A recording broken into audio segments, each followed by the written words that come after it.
Albert Einstein ने कहा था कि अगर आपने कोई मिस्टेक नहीं की है तो आपने अभी तक कुछ नया ट्राई ही नहीं किया है।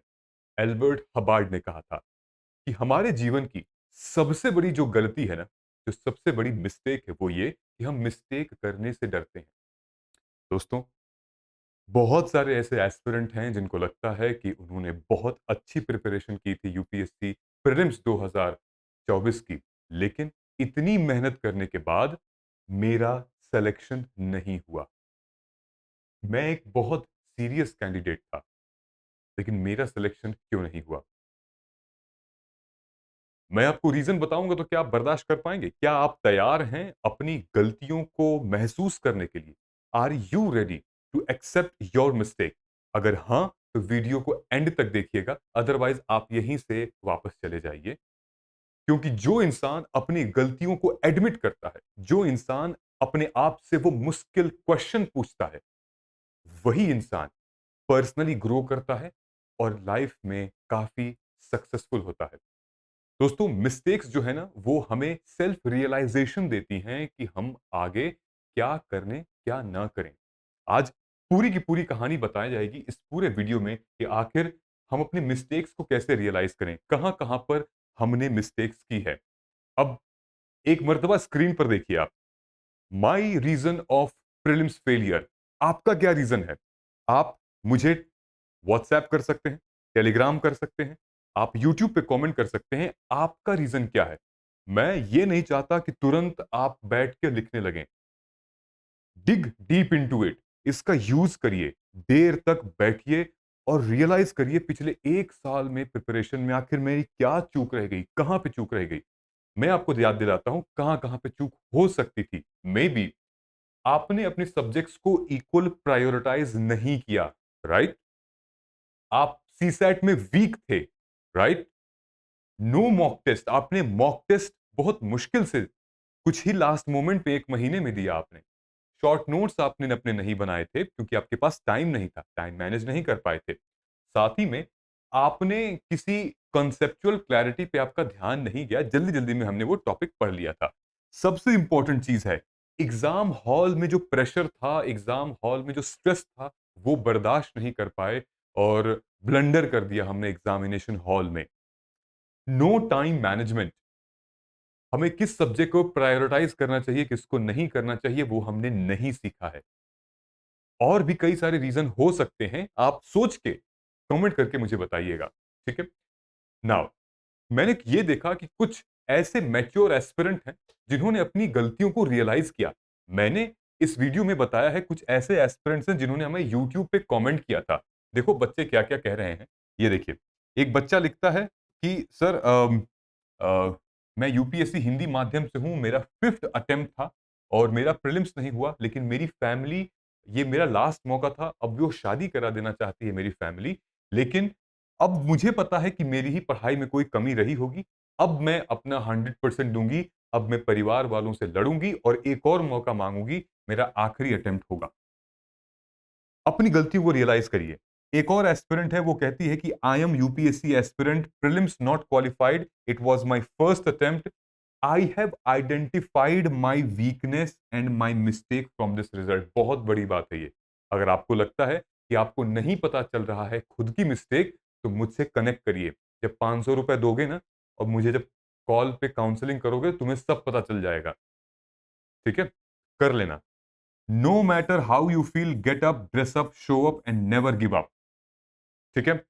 मैंने ये 52 अटेम्प्ट किया था, 70 मिला, सिली मिस्टेक बहुत हुआ। Questions like papaya, cashew, I knew about cashew but had no idea about the other same question. पता था इनको, एग्जामिनेशन हॉल का प्रेशर और स्ट्रेस बर्दाश्त नहीं कर पाए। दोस्तों, हमारे पूरे इस परीक्षा में लगभग 6 से 7 लाख बच्चे बैठते हैं प्रीलिम्स के लिए, और क्वालिफाई कितने हुए हैं? 14,000 कुछ 627 या कुछ ऐसे करके इतने क्वालिफाई हुए हैं। टोटल अगर हम करें तो लगभग 2% अप्रॉक्स आएगा। 2%। ये एग्जामिनेशन है टफ, ये पेपर है टफ, ये 11 12th का, ग्रेजुएशन का और टेस्ट नहीं है नॉर्मल आपके स्कूल का। ये है टफ, ये है मुश्किल। अगर अभी भी रियलाइज नहीं हो रहा है, तो आपको अभी छोड़ देना चाहिए, ये निकल जाइए आप, नहीं होगा, और एक्सेप्ट कर लीजिए इस मिस्टेक को और आगे बढ़िए जिंदगी में। यूपीएससी है मुश्किल, लेकिन इस मुश्किल को आसान तब बनाया जाता है जब इन सारी मिस्टेक्स को आप न करें, इन सारे मिस्टेक्स को आप सीखें और अगली बार इसको अप्लाई न करें। ठीक है?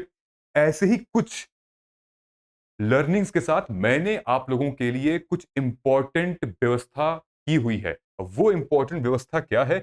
एक तो जो मेरा मार्गदर्शन पर्सनल गाइडेंस प्रोग्राम है, जिसके थ्रू मैं लगभग आज की डेट में 100 प्लस एस्पिरेंट्स जो मुझसे जुड़े हुए हैं, उनको सही गाइडेंस दे रहा हूं, क्योंकि उनको अब पता हो गया है कि मेरी क्या गलती और कहां नहीं करना चाहिए। अगर आप इस भ्रम में रहेंगे कि नहीं हम सही हैं, तो ये भ्रम आपको ले डूबेगा एक दिन। Let us realise our mistake guys, let us accept our mistake and learn from it, and then उसको हम सीखेंगे कि दोबारा ना करें।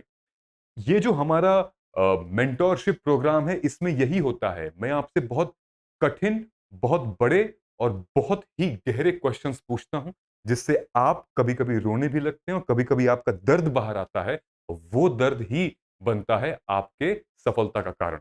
साथ में आपके करंट अफेयर्स की हमने ये भी देखा है कि बच्चे करंट अफेयर्स और स्टैटिक पोर्शन को इंटरलिंक नहीं कर पा रहे हैं। 2 इनिशिएटिव्स को हमने क्लब किया है और ये बहुत लिमिटेड अपॉर्चुनिटी है आप सभी के लिए। इन 2 इनिशिएटिव्स को क्लब करके हमने एक बहुत सॉलिड एक ऐसा कोर्स बनाया है, जिसमें करंट अफेयर गाइडेंस और मेंटरशिप अगले 1 साल के लिए, जिसमें क्या-क्या रहेगा वो तो आपको पता ही है। अभी सिर्फ और सिर्फ 50 ऐसे एनरोलमेंट्स हम ले रहे हैं। ओनली 50, 11,999 फॉर 12 मंथ्स और मंथली 999। ये फिगर है, ये एनरोलमेंट की फीस है। आपको नीचे कमेंट सेक्शन में गूगल फॉर्म है, व्हाट्सएप है, आप उस पे जाइए और आप अभी इंक्वायरी शुरू कर सकते हैं। ओनली 50, क्योंकि I am just one man army and could not cater to like 10,000, 15, 1 lakh बच्चे भाई। 50 एनरोलमेंट, उस पर हम काम किया जाएगा और आगे डिस्कस किया जाएगा। ठीक है? नंबर 2, इस रिजल्ट से 2 चीजें 3 चीजें निकल कर आती हैं। एक तो ये कि हम फेल हुए हैं जीएस में, तो उसकी स्ट्रैटेजी बनाई जाएगी। एक तो ये कि हम सीसैट में पास हुए हैं, तो सीसैट कब से हमको करना है, ठीक है? दूसरा होता है कि एक तो ये कि हम सीसैट में ही फेल हो गए हैं, उसके लिए क्या करना चाहिए? सही गाइडेंस, सिलेबस की सही एनालिसिस, पीवाईक्यू की सही एनालिसिस, किसको हम प्रायोरिटाइज करें, मेरा बैकग्राउंड क्या था? अगर मेरा बैकग्राउंड मैथ्स का नहीं है और मैं मैथ्स में ही टाइम लगा रहा हूं, हमारी गलती है, ठीक है? पास इन जीएस लेकिन सीसैट में फेल, और जो लोग fail in both GS and CSAT, उसके लिए क्या करना चाहिए? ये सारी स्ट्रैटेजी हम लोग डिस्कस करते हैं अपने इस मार्गदर्शन आईएएस प्रोग्राम में। तो आपको क्या करना है? रियलाइज करिए अपनी गलती क्या है। आप किस वजह से फेल हो रहे हैं प्रीलिम्स में। सबसे पहले हम लोग आते हैं, यहां चलते हैं। पहला अटेम्प्ट जो दे रखा है, कहीं ना कहीं ऐसा जरूर होगा कि हम लैक ऑफ गाइडेंस की वजह से हम पहले अटेम्प्ट में गए, समझ में नहीं आया, ओवर कॉन्फिडेंट थे, हमने अपनी कोई रिसर्च भी नहीं की थी। रिसर्च मतलब कि पीवाईक्यू की रिसर्च, यूपीएससी सिलेबस की रिसर्च, क्वेश्चंस की रिसर्च, अपने ऊपर रिसर्च की मुझे क्या किस एरिया में जाना है, स्वॉट एनालिसिस की है, मेरी वीकनेस क्या है, मेरी स्ट्रेंथ क्या है, पॉलिटी में जान लगानी है, ज्योग्राफी में लगानी है, सब्जेक्ट को प्रायोरिटाइज नहीं किया हमने, lack of strategy planning, current affairs को नहीं सही से पढ़ा, एनसीईआरटी को नहीं सही से पढ़ा, या फिर एग्जाम हॉल में जो स्ट्रेस जो प्रेशर था वो, है ना?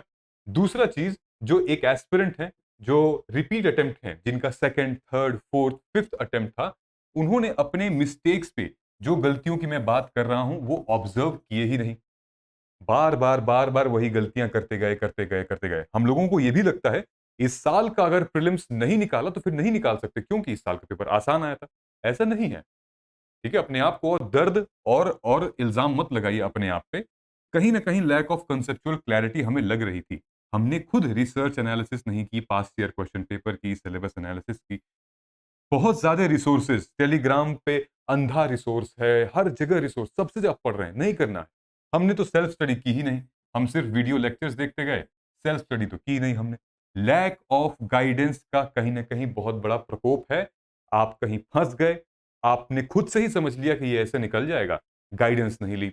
इस पूरे एग्ज़ाम में आप बिना गाइडेंस के आप क्रैक कर ही नहीं सकते। आपको चाहिए ही चाहिए, चाहे आपका बड़ा भाई, पापा, मम्मी या मैं या कोई और। गाइडेंस की बहुत ज़रूरत है। Lack of strategy planning, again current affairs, again stress, कहीं न कहीं ये सारी चीज़ें होंगी।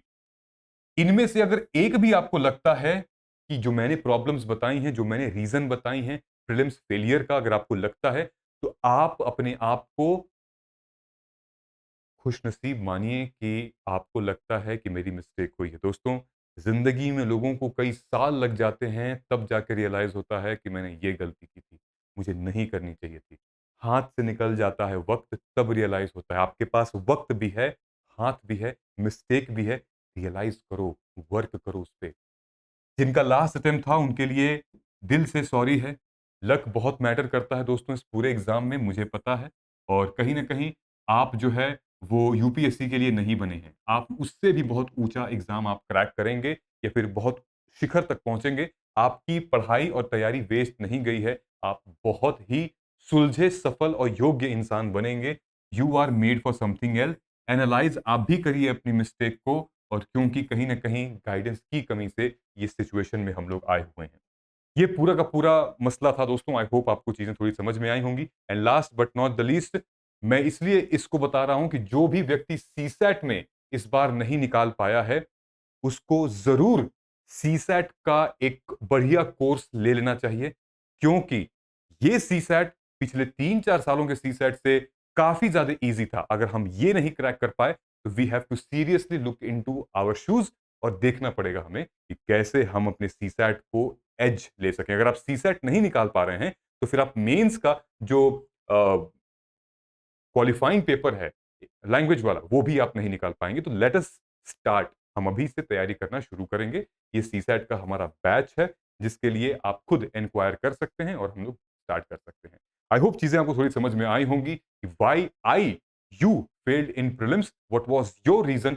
You can comment it and also subscribe my channel so that हर बार जब भी कोई नई वीडियो आए, जब भी कोई नया ट्रेंड आए, टॉपिक आए, हम आपको खोजना नहीं पड़ेगा, हमारी वीडियोज़ आ जाएगी। तो आप सब्सक्राइब करिए, शेयर करिए और लाइक करिए। मिलते हैं अगले वीडियो में। नमस्कार, जय हिंद, जय भारत।